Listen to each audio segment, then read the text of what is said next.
Hi, so this is Beddoes and Blessings with Henry Day and me. I'm going to talk on some unusual public trustee and Cooper blessing and Beddoe applications, primarily ones from Jersey. And then Henry is going to make some observations about that aspect of the British Airways pension litigation. Our original intentions are reflected in the title, but it's evolved slightly since then, in part because a judgment I was hoping for hasn't actually arrived. So, yesterday's session chaired by Tom included a section on public trustee and Cooper applications from Gemma Goddard, and then some comments at the end from Paul Matthews, the judge in the recent Smith and Mitchell-Moores case, which I see as an example of everything going wrong with the blessing. It's a judgment that really repays reading, and what also repays reading is the separate cost decision, which you can also find on Bailey. The upshot of which was that the applying trustees got no costs either from the quarter of the estate that went into the discretionary trust, which is where they were seeking the blessing, but nor did they get it from the remaining 3/4 of the estate. And they were bound to pay the costs of the beneficiary of the discretionary trust because of a post-judgment agreement between him and them. So a bit of a disaster from all possible angles. Both my cases are Jersey cases, and as I just said, offshore courts are more receptive to blessing applications for the present. In part, I think that's policy reasons supporting the trust industry, but the cases don't really turn on Jersey-specific law. They are, I think, of general application. It's worth thinking about the similarity of and the difference between Beddoes and blessings. Ultimately, a Beddoe is a form of blessing. The court said giving or refusing its approval to participation in other litigation. A case called the ex-trustees this year in Jersey, which is almost impossible to find out what the report is because it's so heavily redacted. But one of the bits that aren't redacted, it says, clearly the purpose of Beddoe type relief is to provide certainty and protection to a trustee by predetermining the question of whether costs incurred in third-party litigation were reasonable and should be borne out of the trust fund. But a few years ago in 2017, the Royal Court observed a difference. The point is, where a trustee is deciding, should I make this distribution, sell this asset, and so on, then the court isn't really in any particularly better position than the trustee. But it said, where the substratum of the decision is the question of litigation, however, it appears to us the court is not in quite the same position. Because one thing that can firmly be said about litigation is that it is something with which the court is familiar, probably more familiar with the trustee. Where the trustee therefore seeks to have a decision to litigate blessed by the court, it should expect the court to exercise a more direct inquisitorial role and be ready to form its own judgment as to whether it's sensible for the trust estate to be put at risk. And that was picked up in a case last year, which is the first one I really want to talk about, called the Arpitaz settlement, 2020 JRC 161.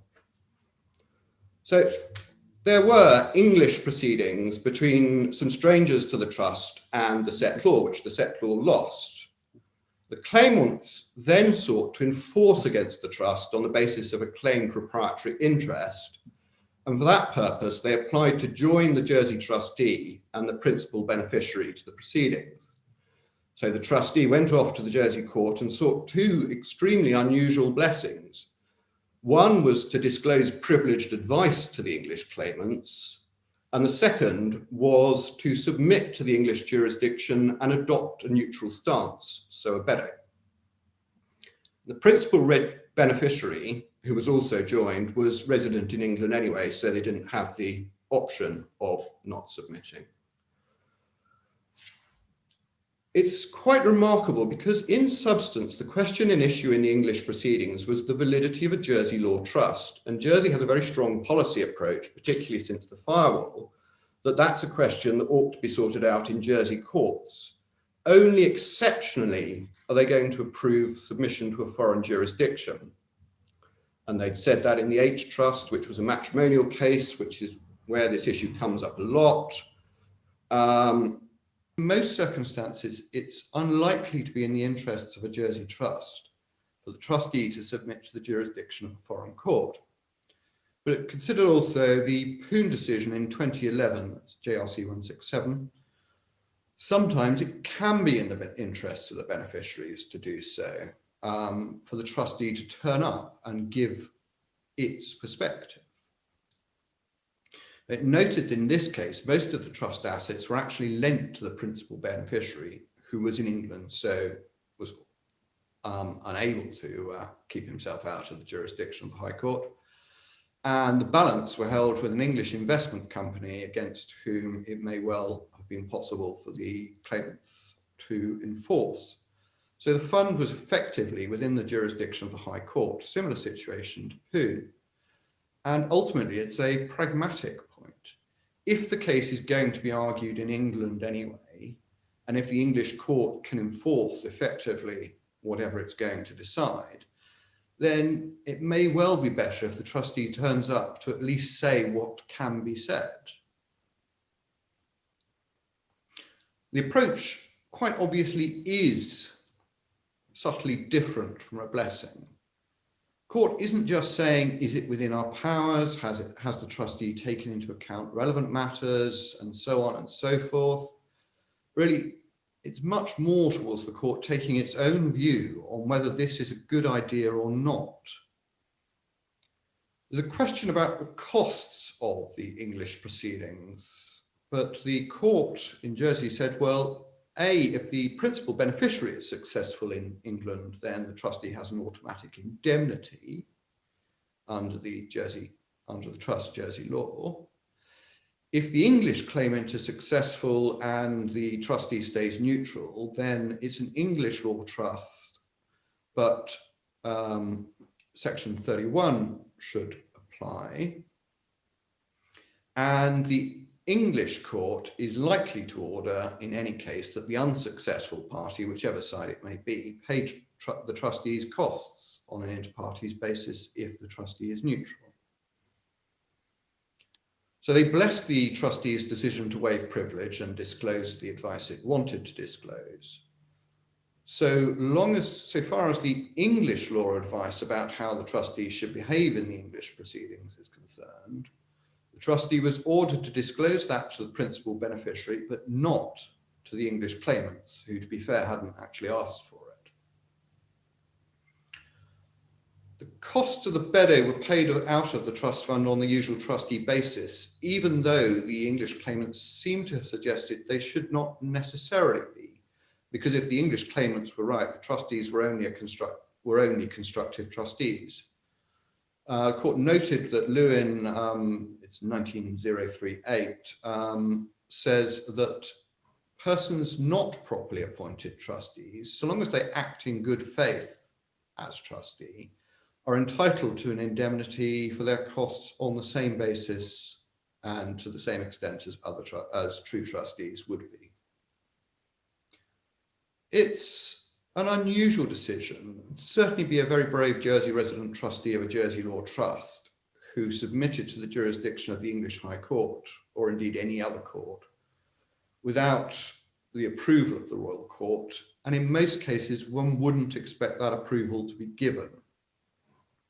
It's been suggested in some commentary that this decision amounts to a breach in the Jersey firewall, but ultimately it's really a pragmatic decision. The point was the assets were within the jurisdiction, the principal beneficiary was in the jurisdiction, and therefore the firewall wasn't really going to achieve much. So better that the trustee be there to explain itself rather than abandon the case completely. There was a coda which you can find at 2020 JRC 183. The trustee came back to court. The principal beneficiary and the English claimants had settled, and the trustee wanted to enter into the settlement, write off the loan to the principal beneficiary by way of making a distribution, and then terminate the trust. And the court said, well, it's okay to enter into the settlement. Leading English counsel had advised it's as good a compromise as is likely to be achieved, so a good settlement. And inevitably, there would be further costs otherwise incurred. It's not really clear from this judgment whether or not the court is taking the Beddoe or the blessing approach to this decision. The judgment looks as though it's a blessing, but the court did say, and it seems to have been material, that it actually agreed with the advice given by English counsel, which looks rather more like the Beddoe test approach. And in practice, that must really be right. If the court has sufficient expertise in litigation to get stuck into Beddoe proceedings in a way it wouldn't in another kind of blessing, then the same ought to apply to settling that litigation.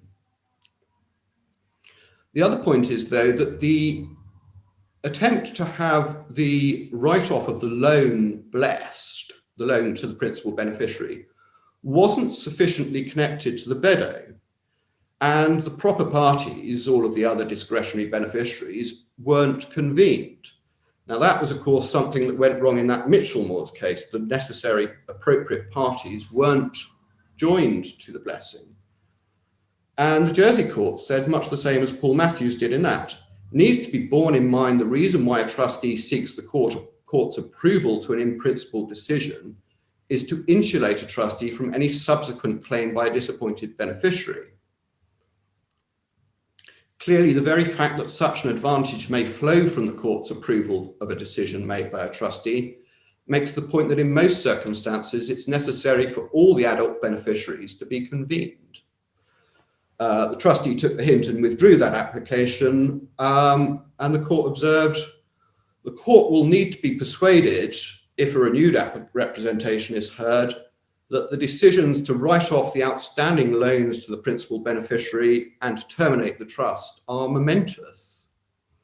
So that may be a bit of a hint that Robert McRae, the deputy bailiff who heard that case, wasn't quite as receptive to the idea that trustees can happily go to court for blessing any decision they make, as is sometimes thought to be the case in Jersey. But frankly, shortly writing off the largest asset of the trust and winding the rest of it up is pretty momentous on any view. The second decision I wanted to look at was from January this year, and it's called the A and B Trusts 2021 JRC 019. A common problem with trying to find cases in Jersey or many offshore jurisdictions is that they're all called things like the A Trust, the B Trust, the Z Trust. And which isn't the easiest way to find the judgment you're looking for. So this was contested proceedings between family about whether transfers into trusts were valid. If they weren't, they fell into the estates of the Guernsey resident settlers. Trustee issued a representation asking for a declaration that the transfers were valid, and then said, we're going to be neutral on this, which was doubtless the right thing to do. Some beneficiary adult children said, no, it's not valid, goes into the estates, and the rest seem not to have said anything.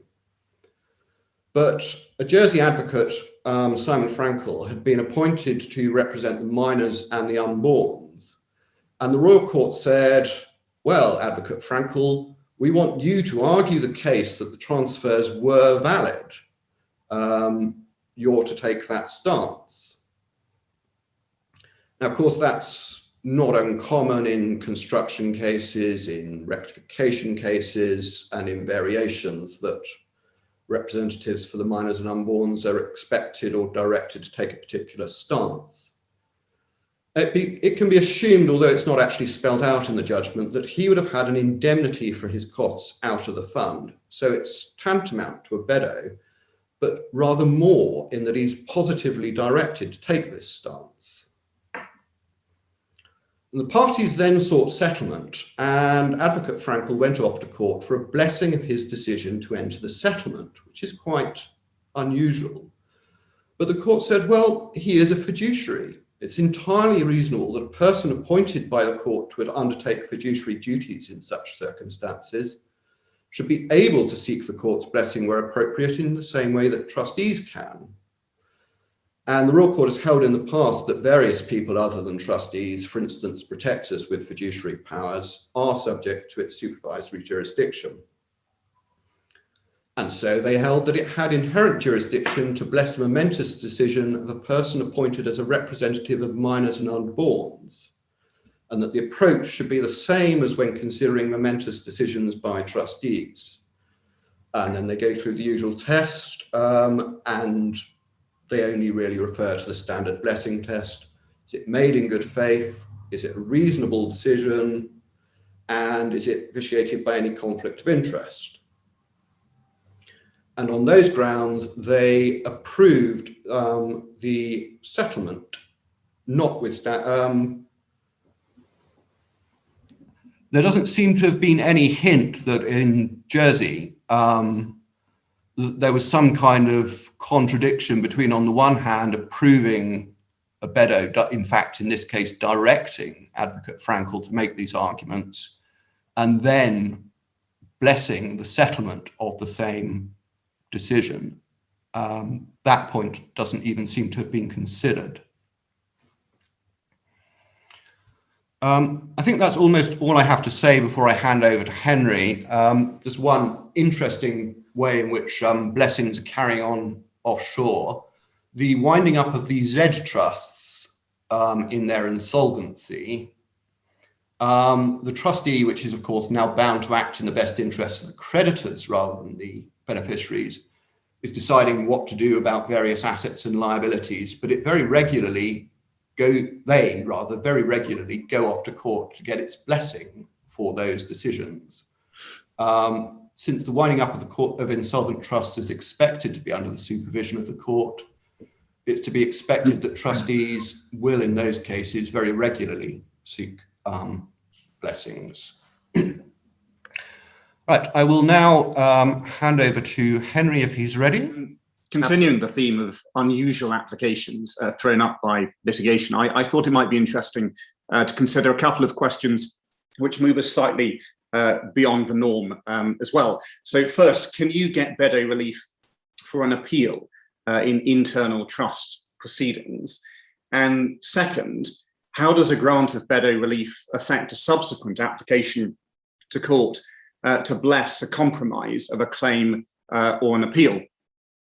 Both of these questions arose at different stages of the recent BA pension scheme litigation that I was involved in, but I think they're equally relevant in the private client context. I'm conscious, though, that as a pensions case, this one may have fallen beyond the horizon of some private client practitioners. So I wanted to spend some time today considering it. So, can you get Beddoe relief for an appeal in internal trust proceedings? We haven't arranged one of those nifty little online polls, but I suspect most people's immediate reaction to this question might well be no, or at least unlikely. And I don't think that would be particularly surprising. A trustee who appeals a decision made in internal trust proceedings should, one might think, do so at his own risk as to costs, because the order made at first instance operates to protect the trustee, and there is therefore no need for him to appeal. And that certainly seems to be the view set out in various authorities.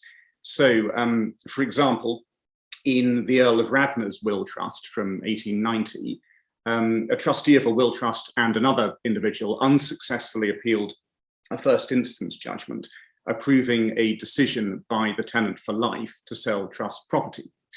And in his judgment, Lord Esher MR said this: one of the appellants was the surviving trustee of the will. He and the other appellant were perfectly entitled to take the opinion of the judge as to what was right to be done.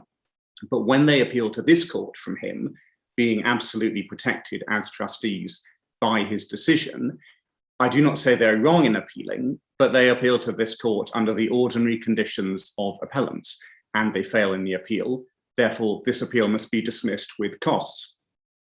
A similar view was propounded by the Court of Appeal in Mayor of Westminster and Rector and Church Wardens of St George, Hanover Square from 1909, in which Cousins Hardy MR referred to the undoubted and well-established rule of the court that a trustee has a right to indemnity out of the trust fund in any case in which he reasonably and properly applies to the court or is brought to the court for directions in the administration of the trust.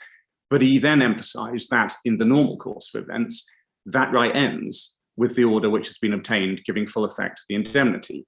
And he went on, if a trustee appeals to the Court of Appeal against a decision in the court below and the appeal is unsuccessful, I feel no doubt that under ordinary circumstances, the trustee as appellant is in no better position than another appellant.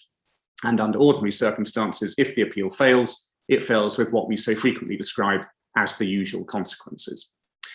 One more case in this line, usually cited on the question of disclosure of trust documents at the request of a beneficiary, but also of relevance to the present issue, re Londonderry settlement. The court there at first instance, having decided that the trustees were bound to disclose the documents sought, the trustees appealed and were in part successful. Now, while Lord Justice Salmon in the minority expressed the view that the trustees were fully justified in bringing the appeal, Lord Justice Harman, expressing the view of the majority, noted that the appeal was an irregularity because, he said, trustees seeking the protection of the court are protected by the court's order, and it's not for them to appeal. So, three apparently quite clear and strongly expressed statements as to the propriety of appeals by trustees.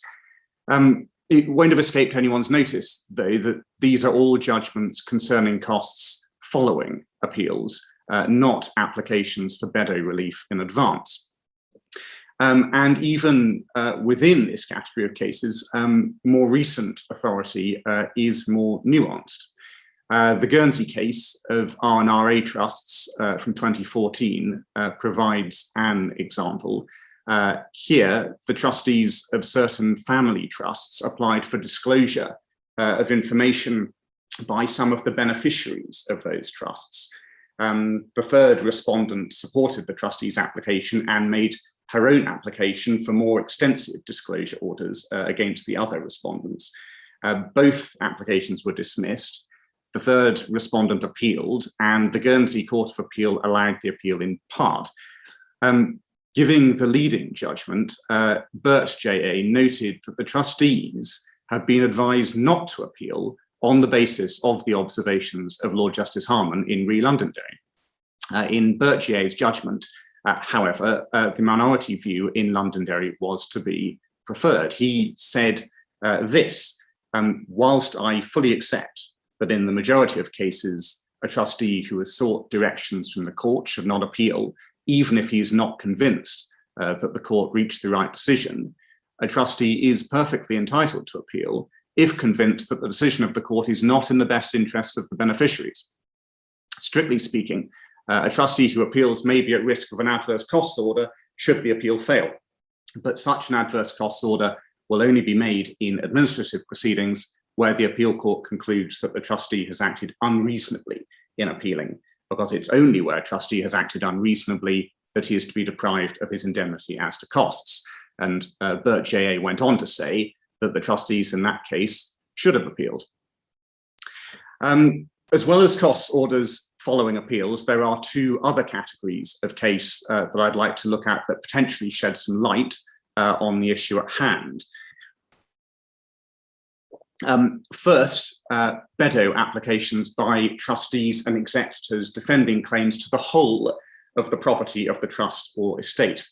Now, although these cases don't address the question of the costs of an appeal by trustees, they are instructive in showing the range of circumstances in which the courts have historically been willing to grant Beddoe relief and permit trustees to take their costs out of the trust fund, even where that fund, in the event of a successful claim, would no longer be subject to trust. So, for example, in Re Dalloway from 1982, McGarry VC noted the general rule that where a settlement was set aside, the court would allow trustees who had unsuccessfully defended the claim to take their costs out of the fund if they had acted properly. And he then applied this to the case of an executor defending a claim to the whole estate of the estate by 2 out of 12 beneficiaries.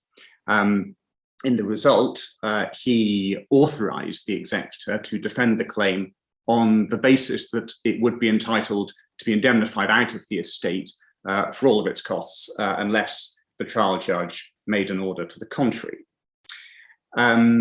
Re Evans was a similar case, except that there the deceased had died intestate, and the claimant beneficiaries proposed to join the other beneficiaries as defendants.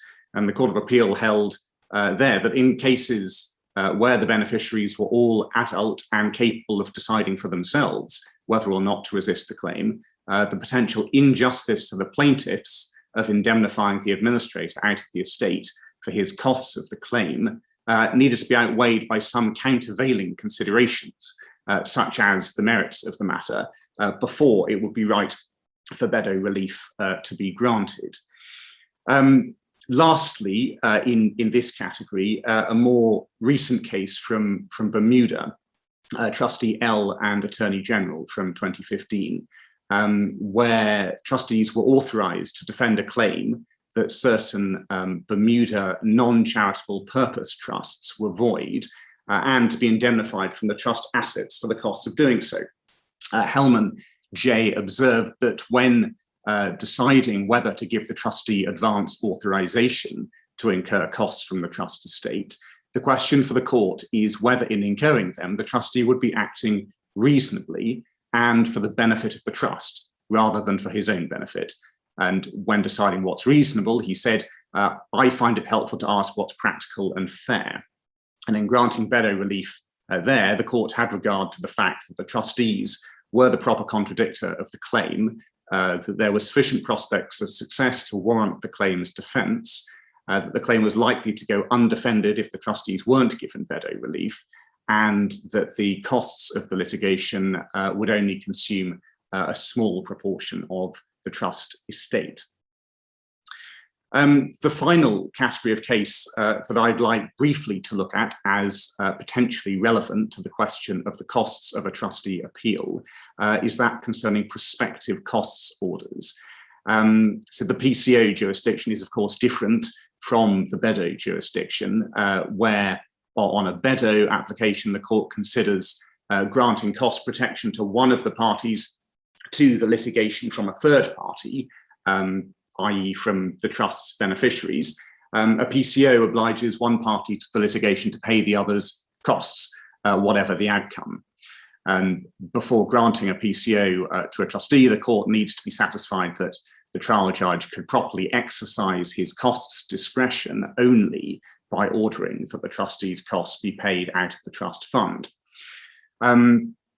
Perhaps the clearest statement on the ambit of PCOs in relation to trustee appeals is to be found in the judgment of Mr. Justice Carnwath, as he then was, in Laws and National Grid. And he said this, where there is genuine difficulty, trustees may be able to seek authoritative guidance of the High Court at the expense of the fund. But once such guidance has been obtained from the High Court's decision, then, in the absence of some special circumstances, such, for example, as difficulty arising from the decision itself, the parties have the authoritative guidance they need. The fact that they do not like it is not a reason for litigating further at the expense of the fund. And this seems perhaps to take us back to where we started with the Earl of Radnor's Will Trust in 1890. It is important, though, to keep in mind the distinctions between the Beddoe and PCO jurisdictions. And I would also suggest that Carnwath J's statement there does not, on close inspection, lay down an inflexible rule. So PCOs, Beddoes where the entire trust property is in issue, and costs orders following appeals. All interesting, but none of these cases directly address the question of whether trustees can obtain Beddoe relief for an appeal. And for that, we need to step outside the realm of private trusts and dip our toes in the waters of pension trusts, specifically the first High Court judgment in Airways Pension Scheme Trustee and Fielder from January 2019. Mr. Justice Arnold, as he then was, who heard the trustee's application, described it as unprecedented. And so far as I'm aware, it remains the only authority to address this issue. Now, by way of very brief background to the case and the proceedings underlying it, Airways Pension Scheme Trustee was, as its name might suggest, the corporate trustee of one of British Airways pension schemes. In 2011, in response to a government-initiated change in the way members' pensions were increased, the trustees decided to use their unilateral power of amendment to insert into the scheme's rules a power to grant discretionary pension increases, and then in 2013 exercised this power to grant an increase. British Airways issued proceedings challenging the decision. That challenge was rejected at trial. BA appealed to the Court of Appeal, which held by a majority that the 2011 decision to insert the discretionary increase power was invalid because it was a use of the power of amendment for an improper purpose. And it followed that the 2013 decision to grant an increase was therefore also invalid. Unusually, the trustee managed to obtain permission from the Court of Appeal to appeal to the Supreme Court, for the purpose of which appeal the trustee then applied to the High Court for Beddoe relief. BA opposed that. What did the High Court decide? Mr. Justice Arnold took the view that, contrary to the arguments advanced by BA, there was in fact no hard and fast rule against a trustee obtaining Beddoe relief to pursue an appeal, and that everything depended on the specific circumstances of the case. If, in light of those circumstances, a trustee would be acting in the interests of the trust as a whole by appealing, then the trustee would be entitled to be indemnified out of the trust assets for the costs of doing so. As to the applicable test, i.e. the question of the trust's interests, Arnold J. emphasised 3 points in particular. First, appropriate cases for relief are not limited to ones in which the decision under appeal creates some uncertainty as to the interpretation or operation of the trust, although he said such cases perhaps represented the paradigm example of when an appeal would be in the interests of the trust as a whole. Second, it wasn't necessary for an appeal any more than any other step which trustees might take to be in the interests of all beneficiaries in order to be in the interests of the trust as a whole. The test would be satisfied even though it involved balancing the interests of different beneficiaries, provided that it didn't involve the trustee taking sides between rival claims to some beneficial interest. And third, whether a trustee would be acting in the interests of the trust as a whole by appealing was a matter on which the court had to form its own view, rather than simply considering whether the trustee's view was a reasonable one. Arnold J. then went on to consider whether the trustee, in pursuing its appeal to the Supreme Court, would satisfy the test for Beddoe relief that he'd laid down, and he found that it would. In deciding thus, he took into account a number of considerations, in particular, the appeal's good prospects of success, the fact that if successful, the appeal would benefit the vast majority by value of the scheme's members, the very significant sums in issue, the uncertainty surrounding the exercise of the trustee's power of amendment that the Court of Appeal decision had caused, and lastly, the practical difficulties involved in the representative beneficiary or indeed any other members of the scheme attempting to pursue the appeal for themselves. And so Beddoe relief was granted. Now, Of course, the factors that I've just outlined that prompted the court to grant relief in this instance are specific to the circumstances of that case. But the test laid down by Mr. Justice Arnold is of general application to the private client context as much as to pensions. So undoubtedly, I would suggest a decision worth keeping in your back pocket. Now, before I finish, I would just like very briefly to look at the sequel to the trustee's Beddoe claim, the second High Court judgment in the case, this one from November 2019, which again provides authority on an issue where previously there seems to have been none. After the trustee had obtained Beddoe relief, it settled the underlying proceedings with BA and then applied to court for approval of that settlement. The question consequently arose, in light of the previous grant of Beddoe relief, what was the correct test for approval? The trustee, supported now by BA, argued that the test which the court should apply was simply whether the trustee's decision was one that a reasonable body of trustees could reach. So the test applicable to the second category of case in Public Trustee and Cooper, the momentous decision type.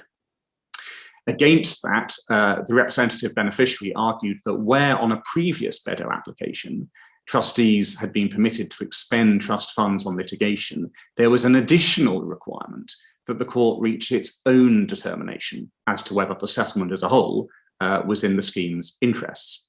Having previously concluded that it was in the scheme's interest to litigate, the court was now required to determine that it was in its interests to settle.